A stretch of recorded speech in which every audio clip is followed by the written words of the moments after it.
नमस्कार साथियों, smart scholar YouTube channel में आपका स्वागत है। आज की क्लास में हम लोग संसदीय प्रक्रिया, संसदीय प्रस्ताव और संसदीय समितियों पर डिस्कस करेंगे। तो सदन की जो प्रक्रिया होती है उसके कार्य संचालन के संबंध में नियम बनाने का अधिकार सदन के अध्यक्ष को होता है। और संसदीय प्रक्रिया के तहत जो प्रश्नकाल होता है, इसमें सदन की कार्यवाही का जो प्रथम घंटा वो 11 से 12 बजे का समय होता है, वो प्रश्नकाल कहलाता है।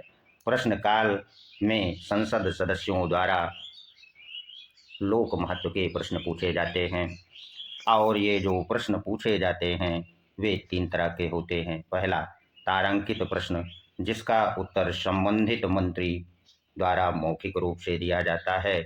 और इसमें 2 पूरक प्रश्न भी पूछे जा सकते हैं। तारांकित प्रश्न पूछने के लिए स्टार लगा दिया जाता है। अतारांकित प्रश्न भी सदन में पूछा जाता है और इसका उत्तर संबंधित मंत्री द्वारा लिखित रूप से और इसमें एक प्रश्न पूछा जा सकता है। तारांकित एवं अतारांकित दोनों प्रश्नों को सदन में पूछने के लिए 10 दिन पूर्व अध्यक्ष या सभापति को सूचित करना आवश्यक होता है। तो ये था प्रश्नकाल और उसमें पूछे जाने वाले प्रश्न। तो और अल्प सूचना के प्रश्न भी पूछे जाते हैं जो लोक महत्व के होते हैं। इसका उत्तर मंत्री द्वारा मौखिक रूप से दिया जाता है। अब शून्यकाल क्या होता है? तो शून्यकाल प्रश्नकाल के तुरंत बाद 12 बजे से 1 बजे का जो समय होता है वो शून्यकाल कहलाता है। यह मीडिया द्वारा दिया गया नाम है। इसमें सदन में सदस्यों द्वारा बिना पूर्व सूचना के लोक महत्व के प्रश्न उठाए जाते हैं। अब हम लोग संसदीय प्रस्ताव क्या होते हैं, कौन कौन से होते हैं, इस पर डिस्कस करेंगे। तो संसदीय प्रस्ताव में काम रोको प्रस्ताव या स्थगन प्रस्ताव के अंतर्गत यदि प्रश्न पूछना है तो 50 सदस्यों का अनुमोदन और वो भी अध्यक्ष की अनुमति से प्रश्नकाल के बाद किसी विशेष घटना के संबंध में काम रोको या स्थगन प्रस्ताव लाया जा सकता है। और सदन में इसकी चर्चा 4 बजे से शुरू हो जाती है और तब तक चलती रहती है जब तक संबंधित विवाद का निपटारा नहीं हो जाता। दूसरा, सदन में निंदा प्रस्ताव लाया जाता है। निंदा प्रस्ताव किसी मंत्री या सरकार के विरुद्ध विपक्षी दल के सदस्यों द्वारा लोकसभा में लाया जाता है। यदि निंदा प्रस्ताव लोकसभा में पारित हो जाता है तो सरकार को त्याग पत्र देना पड़ता है। और जो अगला प्रस्ताव है वो अविश्वास प्रस्ताव है। अविश्वास प्रस्ताव भी किसी मंत्री या सरकार के विरुद्ध विपक्षी दल के सदस्य द्वारा लोकसभा में ये भी लाया जाता है। और अविश्वास प्रस्ताव पारित होने पर सरकार को त्याग पत्र देना पड़ता है। और जो चौथे प्रकार का प्रस्ताव होता है वह विश्वास प्रस्ताव होता है। विश्वास प्रस्ताव राष्ट्रपति द्वारा नियत तिथि पर प्रधानमंत्री या मंत्रिपरिषद के किसी सदस्य द्वारा लोकसभा में लाया जाता है और विश्वास मत ना हासिल करने पर सरकार गिर जाती है। पांचवें प्रकार का जो प्रस्ताव होता है वह धन्यवाद प्रस्ताव होता है। धन्यवाद जो प्रस्ताव लाया जाता है वो प्रत्येक आम चुनाव के बाद अथवा नई सरकार के गठन के बाद प्रथम सत्र के आरंभ में अथवा प्रत्येक वर्ष के प्रथम सत्र के आरंभ में राष्ट्रपति संसद के दोनों सदनों को संबोधित करता है, जिसे विशेष अभिभाषण कहते हैं। जो राष्ट्रपति का ये विशेष अभिभाषण होता है वो मंत्रिपरिषद द्वारा तैयार किया जाता है। इसमें सरकार की नीतियों, कार्यों और अगले वर्ष का विवरण होता है। अभिभाषण पर दोनों सदनों में चर्चा होती है और लोकसभा में मतदान भी कराया जाता है। यदि धन्यवाद प्रस्ताव लोकसभा में पारित हो जाता है तो सरकार गिरने से बच जाती है। अन्यथा अगर धन्यवाद प्रस्ताव पारित नहीं होता तो सरकार गिर जाती है। अब जो अगले प्रकार का प्रस्ताव है वह ध्यान आकर्षण प्रस्ताव। ध्यान आकर्षण प्रस्ताव किस सदन में किसी सदस्य द्वारा मंत्री का ध्यान आकर्षित करने के लिए लाया जाता है।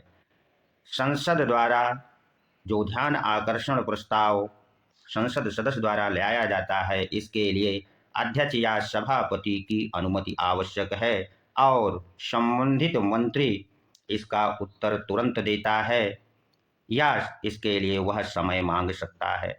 और विशेषाधिकार प्रस्ताव विशेषाधिकार प्रस्ताव भी किसी सदस्य द्वारा मंत्री के विरुद्ध लाया जाता है। जब मंत्री तथ्यों को छुपा करके गलत जानकारी संसद सदस्यों को प्रदान करता है तो ये संसदीय सदस्यों के विशेषाधिकार के हनन के लिए ऐसा प्रस्ताव लाया जाता है।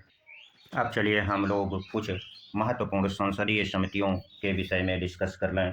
पहली महत्वपूर्ण जो समिति है वह लोक लेखा समिति। यह सबसे पुरानी वृत्तीय समिति है और इसमें जो कुल सदस्य होते हैं उनकी संख्या 22 होती है, जिसमें से 15 सदस्य लोकसभा से और 7 सदस्य राज्यसभा से चुने जाते हैं। सदस्यों का जो चुनाव होता है वह एकल संक्रमणीय आनुपातिक प्रतिनिधित्व से होता है और लोक लेखा समिति का जो समय होता है वह 1 वर्ष होता है। इस लोक लेखा समिति का जो अध्यक्ष होता है वह विपक्ष का होता है और इसका कार्य कैग के जो वार्षिक प्रतिवेदन होता है उसकी जांच करना और जो लोक लेखा समिति के अध्यक्ष की नियुक्ति का अधिकार लोकसभा के अध्यक्ष को है। मंत्री इस लेखा समिति का सदस्य नहीं हो सकता है। लोक लेखा समिति को प्राक्कलन समिति की जुड़वा बहन भी कहा जाता है। लोक लेखा समिति वित्तीय अनियमितता की जांच करती है। अब चलिए जो दूसरी महत्वपूर्ण समिति है वह है प्राक्कलन समिति। इस समिति में सदस्यों की संख्या 30 होती है और इसके जो सदस्य होते हैं वो केवल लोकसभा के ही होते हैं और जिनका निर्वाचन एकल संक्रमणीय आनुपातिक प्रतिनिधित्व के द्वारा होता है। इसका भी समय 1 वर्ष के लिए होता है तथा इसका जो अध्यक्ष होता है वह सत्तारूढ़ दल का होता है और लोकसभा द्वारा नियुक्त किया जाता है। यह समिति बजट के प्राक्कलन और प्रभावों को का अध्ययन करती है और अपव्यय को रोकने का प्रस्ताव सरकार को देती है, किंतु सरकार को ये अधिकार है कि वह प्राक्कलन समिति के सुझाव को माने या ना माने। अगली जो महत्वपूर्ण समिति है वह है सार्वजनिक उपक्रम समिति। इसमें भी सदस्यों की संख्या 22 होती है और जिसमें से 15 सदस्य लोकसभा से लिए जाते हैं और 7 सदस्य राज्यसभा से लिए जाते हैं और इसका भी चुनाव एकल संक्रमणीय पद्धति और आनुपातिक प्रणाली द्वारा होता है। समय 1 वर्ष होता है।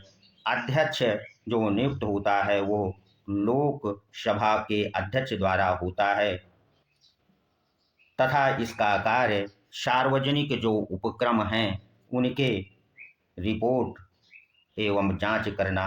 सार्वजनिक उपक्रम संबंधी रिपोर्ट ये जो सार्वजनिक उपक्रम समिति है स्वयं तैयार करती है। ये क्लास यदि आपको अच्छी लगी तो इसे सब्सक्राइब अवश्य कर दीजिए, लाइक कर दीजिए ताकि इसी तरह आपको नियमित रूप से वीडियो मिलते रहें। मिलते हैं अगले वीडियो में। धन्यवाद।